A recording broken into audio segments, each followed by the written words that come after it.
The indent feature can be used with solid bodies or a combination of solid and surface bodies. The only combination not allowed with the indent feature is surface-surface, that is, when both the target and tool bodies are surfaces. You have to have at least one solid body involved. In this example, I have a surface body and a solid body. I'll be using the surface to cut away material from the solid. Let's launch the indent feature and select the solid as the target body. I'm only interested in cutting material away, so I'll check the Cut option and notice the Remove and Keep selections options go away.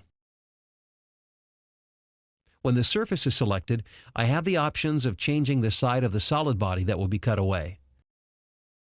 If necessary, I can also add a clearance so that the cut is slightly offset from the surface. I'll click OK and the cut is complete.